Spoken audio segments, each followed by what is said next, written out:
CCN news में आज बातचीत करने के लिए हमारे साथ मौजूद हैं एक ऐसी शख्सियत जिन्होंने महाराष्ट्र में पीसीएसजे क्वालिफाई किया और सिविल जज के पद पर उनको नियुक्ति मिलने वाली है। और ऐसी बागेश्वर की बेटी हैं, खुलदोड़ी गांव की रहने वाली हैं सुमन खेतवाल, और यहीं से पली बड़ी हैं और यहीं से उन्होंने प्राइमरी एजुकेशन ली, बागेश्वर से, कपकोट से और अपने गांव से। तो हम उनसे जानेंगे कि इतने बड़े सफ़र में इतनी बड़ी सफलता उनको मिली है तो कितनी मुसीबतें उनके सामने आई हैं, कितना आगे की उनकी क्या योजनाएँ हैं। सुमन जी हमारे साथ मौजूद हैं। सुमन जी, आपका स्वागत है हमारे चैनल। धन्यवाद जी। सुमन जी, बताएं कि आपको इतनी बड़ी उपलब्धि मिली है, बागेश्वर का अपनी गौरव बढ़ाया है, अपने गांव का नाम रोशन किया है, कैसा आप फील कर रही हैं? सबसे पहले ये हम सबके लिए एक बहुत बड़ा समय है।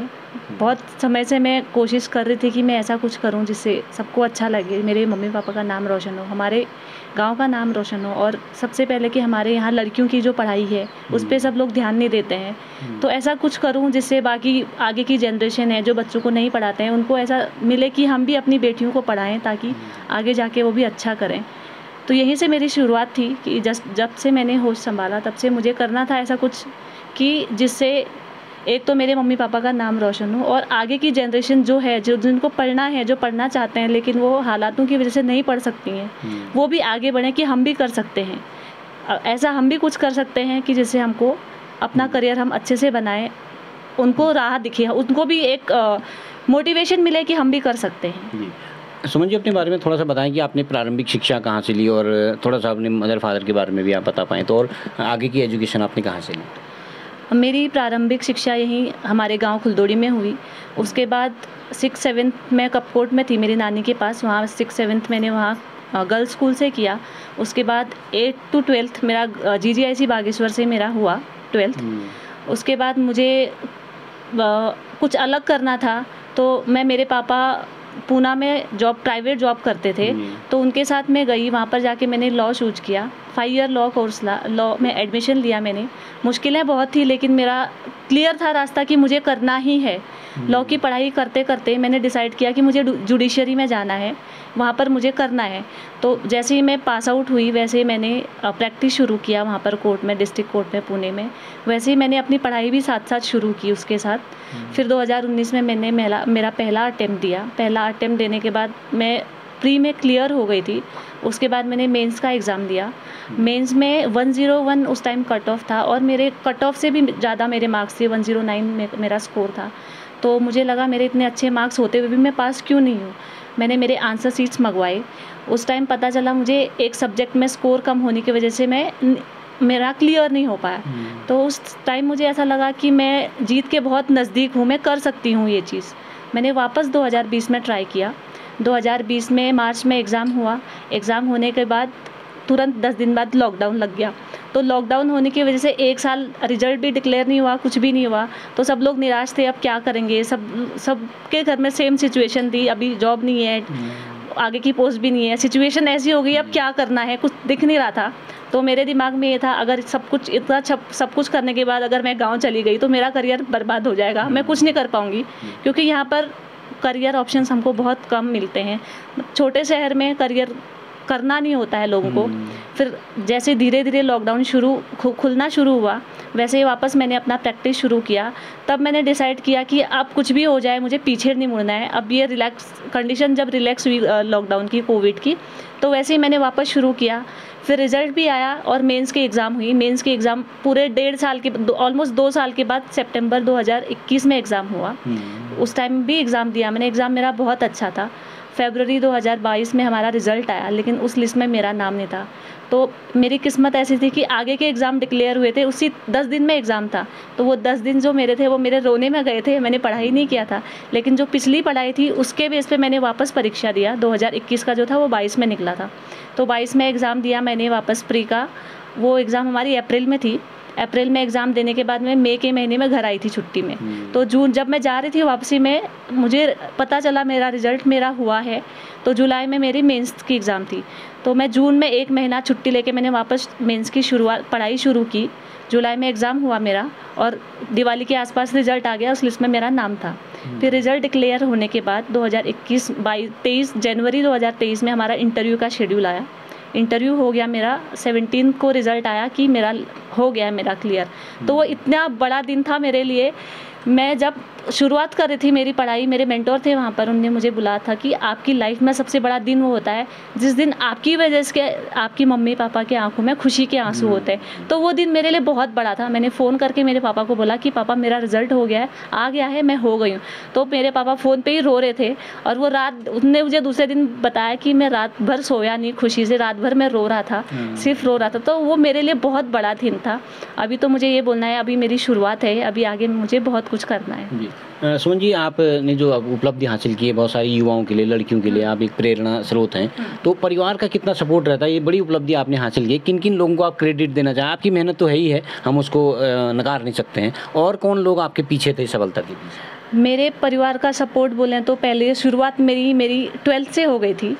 तो जैसे कि मेरी 5 बहनें हैं, तो मेरी 2 बड़ी बहनों की शादी हो गई थी, तीसरा मेरा नंबर था। जब मैं 12th में थी तो मेरी दादी बोल रही थी कि अभी इसकी भी शादी कर देंगे, इसका 12th हो गया है और इसके पीछे और 2 हैं। तो मैंने मेरी दादी से बोला कि शादी मैंने बोला मुझे पढ़ना है, मैं पढ़ना चाहती हूँ। तो मेरी दादी बोली नहीं, अगर तुझे पढ़ाएंगे तो तेरे पीछे और 2 हैं, उनको भी पढ़ाना पड़ेगा, तुम्हारी पढ़ाई का खर्चा, तुम्हारे शादी का खर्चा, इतना खर्चा कौन उठाएगा? तो तब मैंने दादी से पूछा था कि शादी में कितना खर्चा आता है। मेरी दादी बोली कि उस टाइम पे शादी में खर्चा 4 से 5 लाख रुपए शादी में खर्चा आता है। मैंने बोला इतने में शादी हो जाती है? मेरी दादी बोली हाँ हो जाती है। मैंने बोला जो शादी में मेरा खर्चा आने वाला है वो खर्चा मेरी पढ़ाई में लगा दो, मैं मेरी शादी का मैं खुद देख लूँगी। तो उस टाइम मेरी दादी कन्विंस हो गई थी, हाँ तू ऐसा करेगी? मैंने बोला हाँ मैं कर लूँगी। तो वैसे मैं वहाँ से मेरी शुरुआत हुई थी। फिर मैंने कहा अब मुझे आगे बढ़ना है। जैसे मेरा 12th का रिज़ल्ट आया वैसे कुछ अलग करना था, तो पापा मुझे अपने साथ लेके गए पूना में। तो वहीं से मैंने लॉ की मेरी पढ़ाई शुरू की, लॉ में एडमिशन लिया। वहाँ जाके भी मेरे साथ इतनी चुनौतियाँ हुई कि मैं 1 महीना ही, मेरा एडमिशन होके 1 महीना हुआ था, मेरे पापा की तबीयत बिगड़ गई, उनका हार्ट का इशू आ गया। तो वो ICU में थे। वो ऊपर वाले की कृपा थी हमारे ऊपर कि उन पापा के दोस्त, उनका स्टाफ बहुत अच्छा था, वो हॉस्पिटल का उनका वो सारा देख रहे थे, हमको देखने की ज़रूरत भी नहीं पड़ी और हम मिल भी नहीं सकते थे, वो ICU में थे। 4 दिन बाद जब उनका ऑपरेशन हुआ, जब वो ICU से बाहर आए, तब पापा और मैं सिर्फ एक दूसरे को देख के रो रहे थे कि अब सब ठीक हो जाएगा। उम्मीद आ गई थी कि हाँ अब सब ठीक हो जाएगा। और उस टाइम पे मेरी मम्मी मुझे बात करती थी, फ़ोन पे ही हमारी बात होती थी, रोज़ बात होती थी। तो मम्मी मेरे से पूछती थी कि पापा क्यों नहीं बात करते हैं आजकल। तब मैं मम्मी को, मैं मुंह में रुमाल डाल के रात को एक ही बार फ़ोन करती थी और रोती थी। मैं बोलती कि मम्मी पापा का काम बहुत है, वो रात को लेट आते हैं, खाना खाते हैं, सो जाते हैं और सुबह जल्दी निकल जाते हैं। तो वैसे उसके बाद जब पापा 15 दिन बाद डिस्चार्ज हुए, डिस्चार्ज होने के दूसरे दिन भाई छोटा था मेरा, वो खेलते खेलते गिर गया, उसका भी फ्रैक्चर हो गया। ऐसे यहाँ पर जो जॉइंट था वो ऊपर निकल गया और 1 घंटे में ही उसका हाथ इतना बड़ा हो गया सूज के। फिर वो भी 10 दिन हॉस्पिटलाइज था। तो पूरा मेरा जो टाइम था वो पूरा हॉस्पिटल में गया। मेरा पहला सेमेस्टर का एग्ज़ाम आ गया। एक तो मैं पूरे हिंदी मीडियम से इंग्लिश मीडियम में कन्वर्ट हुई थी और उसके बाद फिर मेरा एग्ज़ाम आ गया था। तो अब मुझे ये था कि मैं एग्ज़ाम पास कैसे करूँगी, क्योंकि मैंने कॉलेज अटेंड नहीं किया है, सिलेबस मेरा चेंज हुआ है और मैंने पढ़ा कुछ नहीं है। फिर भी मैंने एग्ज़ाम दिया, मैंने कोशिश किया एग्ज़ाम दे देती हूँ, जो होगा मैं देख लूँगी। तो मैंने एग्ज़ाम दिया पहले सेमेस्टर का। जब रिज़ल्ट आया, मैं पहले सेमेस्टर में मेरे को 3 सब्जेक्ट थे, तीनों सब्जेक्ट में मैं फ़ेल थी। तो फिर दिवाली के टाइम पे उस टाइम रिज़ल्ट लगा था। मैंने फिर डिसाइड किया कि अभी तीनों फेल तो हो गई हूँ मैं, आगे 3 सब्जेक्ट हैं, ये 3 सब्जेक्ट हैं, मुझे मेरा ईयर डाउन नहीं करना है, इस साल मुझे सिर्फ पास होना है। तो नेक्स्ट सेमेस्टर में मैंने 3 के 3 और तीनों 6 सब्जेक्ट क्लियर किए, मैं पास हो गई थी, मेरा ईयर बच गया था। फिर अब नेक्स्ट ईयर वैसे ही मैं आगे बढ़ते ही गई, उसके बाद मैंने पीछे नहीं देखा। मुझे पहले साल में मुझे सिर्फ पास होना था, मुझे हाईएस्ट क्लास या फर्स्ट क्लास ऐसे मैंने डिसाइड नहीं किया था। फर्स्ट ईयर में मैंने डिसाइड किया था मुझे ये साल मेरा बर्बाद नहीं करना है, मुझे सिर्फ पास होना है। तो मैं पास हो गई फर्स्ट ईयर। सेकंड ईयर में मैंने और मेहनत की, मुझे और अच्छा स्कोर मिला। फिर थर्ड ईयर में और मेहनत की और अच्छा स्कोर मिला। वैसे करते करते मेरा 5 ईयर लॉ 5 साल में ही कंप्लीट हो गया था। और एक मेरी ऐसे फ्रेंड सर्कल भी होता है, तो कॉलेज में ही हमने डिसाइड किया था कि हम लोग आगे जाके जुडिशरी की प्रिपरेशन करेंगे। तो मेरा डिसाइड नहीं था कि मैं जुडिशरी की प्रिपरेशन कहाँ करूँगी, कहाँ एग्ज़ाम दूँगी, यहाँ दूँगी या वहाँ दूँगी। वैसे ही मैंने वहाँ पर प्रैक्टिस तो शुरू कर लिया था। मैंने प्रैक्टिस शुरू करने के बाद मैंने 2017 में मैंने डिसाइड किया अभी मैं एग्ज़ाम दे देती हूँ। 2018 में कोई पोस्ट नहीं थी। 2019 में मैंने फॉर्म भरे थे दोनों जगह के, मैंने यहाँ भी फॉर्म भरा था, वहाँ भी फॉर्म भरा था। तो 2019 में मेरी बहन की शादी थी, तो शादी थी, शादी के दिन मेरा पेपर था, मैं शादी छोड़ के एग्ज़ाम देने गई। जब रिज़ल्ट आया तो रिज़ल्ट में पास लिस्ट और फेल लिस्ट दोनों लिस्ट में मेरा नाम नहीं था। तब मैंने पीसीएस को फ़ोन करके पूछा कि मेरा लिस्ट में नाम क्यों नहीं है। उनने मुझे बताया कि जब आप सीट नंबर लिखते हैं ना, अगर आपसे एक भी वो सर्कल गलत हो गया, गलत मार्क किया होता है आपने, तो वो रिजेक्ट लिस्ट में जाता है, उसको हम चेक नहीं करते। तो मैं बहुत निराश हो गई थी। मेरे पास दूसरा ऑप्शन ये था कि मैंने वहाँ का एग्ज़ाम दिया था, उसका रिज़ल्ट नहीं आया था, तो उसका रिज़ल्ट आया, वहाँ मैं पास थी। फिर मैंने मेंस का एग्ज़ाम दिया। मेंस का एग्ज़ाम भी मेरा बहुत अच्छा था, लेकिन मेरा टाइम नहीं आया था उस टाइम, तो मेरा हुआ नहीं। कट ऑफ से ज़्यादा मार्क्स थे मेरे, पर एक सब्जेक्ट में कम होने की वजह से मैं फ़ेल हो गई। फिर वापस 20 में ट्राई किया, लॉकडाउन वगैरह वो सारा होने के बाद 20 में भी मेंस तक गई, लेकिन इंटरव्यू तक नहीं जा पाई। फिर 22 में 21 का एग्ज़ाम 22 में आया, 22 में वापस ट्राई किया मैंने। इसमें मेरा प्री, मेंस और इंटरव्यू तीनों ही हो गया। वो मेरा सही टाइम शुरू हो गया था। वो बोलते हैं ना, हर किसी के लिए एक सही वक्त, आप कितना मेहनत करो, आपकी मेहनत कभी भी वेस्ट नहीं जाती। तो वो राइट टाइम आ गया। तो मेरी, जब भी मैं अपनी मेहनत में ऐसे निराश हो जाती थी, तो मैं मेरी मम्मी को एज ए इंस्पिरेशन लेती थी। मेरी मम्मी दिन भर सुबह 4 बजे लेके रात को 10 बजे तक बिना थके इतने काम करती है। तो मुझे ऐसा लगता है मेरी मम्मी इतना धूप में भाग दौड़ करके इतना सब कुछ कर सकती हैं, तो मैं क्यों नहीं कर सकती। मम्मी यही काम करती है। मेरे मम्मी पापा ने दोनों ने इतना त्याग बलिदान दिया है हमारे अपने बच्चों के लिए। वो दोनों हमेशा अलग ही रहे हैं। पापा नौकरी करते थे पूना में, मम्मी गांव में रहती थी। अपने बच्चों के लिए उनको जिंदगी, पूरी जिंदगी उन दोनों ने अलग अलग ही बिताई है अपने बच्चों के लिए, कि उनकी बच्चों की अच्छी पोषण, अच्छा पढ़ाई करें, उनके सपने साकार हों। उनने कभी नहीं बोला कि इतने बच्चे हैं, हमको इतना प्रेशर है, तुम पढ़ाई मत करो, तुम ये मत करो, तुम वो मत करो। उनने कभी नहीं हमको रोका। उनने बोला आपको करना है ना, आप करो, हम तुम्हारे साथ हैं, तो आप आगे बढ़ो। तो इंस्पिरेशन, मेरे माता पिता ही मेरी इंस्पिरेशन है। मैं उनसे ही इंस्पायर होती हूँ।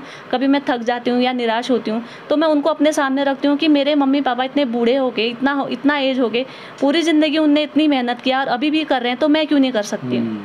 वैसे मेरी मेहनत मैंने की है। जी, सुमन ने मतलब एक असल में जो पहाड़ की बेटी होती है, जो संघर्षशील जो बेटी होती है, उसके संघर्ष को साकार करके आपने दिखाया है। सुमन जी, बहुत सारी लड़कियां आपकी तरह मेहनत करती हैं, जिस तरह से चुनौतियां आपके भी सामने आई हैं, लेकिन कुछ चुनौतियों के बाद वो घबरा जाती हैं, वो कहती है चलो कोई नहीं, अब ये रास्ता बदल देती हैं। तो आपने बहुत अडिग रही, तो क्या ऐसी बेटियों से आप क्या कहना चाहेंगी जब उनको थोड़ा सा असफलता मिलती है? तो मैं ये कहना चाहूँगी कि सबकी लाइफ में असफलताएं आती हैं, असफल होने के बाद ही इंसान सफल होता है।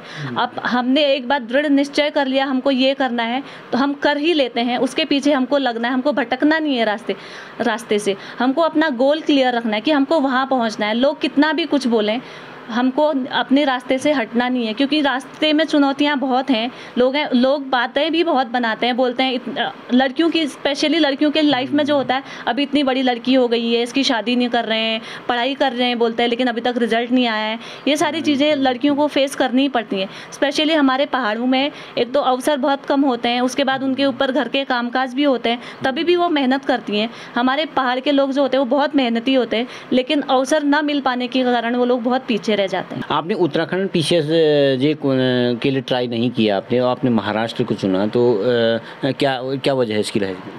नहीं, मैंने यहाँ पर भी ट्राई किया था एक बार 2019 में। मैंने बोला जैसे मैंने ट्राई किया था, तो मैं वहाँ पर ही प्रैक्टिस कर रही थी। तो मुझे लगा कि मुझे करियर अपॉर्चुनिटीज़ महाराष्ट्र में ज़्यादा है, बड़ा स्टेट होने की वजह से, तो मैं वहीं पर ही, पोस्ट भी ज़्यादा होंगी, पोस्ट भी ज़्यादा रहती है हमारे स्टेट में, अवसर कम रहते हैं, और फिर एग्ज़ाम निकलने में 3 साल 4 साल, फिर रिजल्ट आने में उतना ही टाइम लगता है, तो पूरा लाइफ इंसान का उसमें चला जाता है। तो मैं प्रैक्टिस भी वहाँ पर ही कर रही थी, वहाँ का मुझे सारा नॉलेज हो गया था, मैंने पढ़ाई भी वहीं की थी, तो मैंने सोचा मैं यहीं से एक बार ट्राई कर लेती हूँ।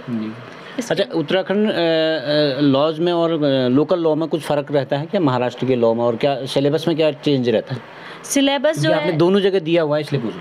सिलेबस जो है दोनों जगह सेम है, सिर्फ चेंज क्या है, लैंड लॉ, जो लैंड से रिलेटेड लॉज हैं वो हर स्टेट के अलग अलग होते हैं, वही चेंज है। बाकी सारे लॉ सब पूरी कंट्री में सेम रहते हैं। आईपीसी सीआरपीसी पनिशमेंट भी सब जगह सेम होता है। कहीं कहीं पर स्टेट अमेंडमेंट्स होती है, तो वहाँ पर वो उनके उस स्टेट के हिसाब से वो लोग पनिशमेंट या अमेंडमेंट करके उसमें ले लेते हैं। बाकी सेंट्रल लॉ के हिसाब से पूरे देश में सारा कानून सेम है। बहुत बढ़िया सुमन जी, आप तो युवाओं के लिए, खासकर महिलाओं के लिए प्रेरणा स्रोत हैं। तो आखिरी एक सवाल आपसे पूछना चाहेंगे कि आप महिलाओं से, खासकर पहाड़ की लड़कियों से और युवाओं से क्या अपील आप करना चाहेंगी, तो ताकि वो आपकी तरह इस तरह से सफलता के झंडे गाड़ें और बागेश्वर का, हमारे उत्तराखंड का नाम रोशन हो? मैं यही बोलना चाहूँगी सारे युवाओं से, सारी लड़कियों से, अगर वो पढ़ना चाहती तो वो आगे बढ़ें, वो आगे आएँ, आगे पढ़ें। और आज तो प्रधानमंत्री की भी योजना है, कन्याधन वगैरह मिलता है पढ़ाई के लिए, वहाँ से भी वो सपोर्ट ले सकती हैं। तो अगर उनको पढ़ना है तो आगे बढ़ सकती हैं। अगर उनने एक बार दृढ़ निश्चय किया मुझे ये करना है तो वो कर सकती हैं। ऐसा कुछ भी नहीं है कि वो नहीं कर सकती, इम्पॉसिबल कुछ भी नहीं है। अगर आप करना चाहें तो कर सकते हैं। जैसे कि बोलते हैं पहले से कि जहाँ चाह है वहाँ राह है। जब तक चाह नहीं होगी तब तक राह नहीं दिखेगी। जी धन्यवाद सुमन जी, आपने हमारी बातचीत के लिए हमारे लिए वक्त निकाले, इसलिए बहुत बहुत धन्यवाद। Thank you. तो ये थी खुलदौड़ी गांव की सुमन खेतवाल, जो अभी महाराष्ट्र में PCSJ क्वालिफाई करने के बाद सिविल जज के पद पर नियुक्ति पाने वाली हैं। और उनका स्पष्ट मानना है कि अगर मन में इच्छा हो और हार्डवर्क करने की क्षमता हो तो सफलता निश्चित तौर पर आपके कदम चूमेगी। खुलदौड़ी गांव से CCN न्यूज़ के लिए मैं सुरेश पांडे।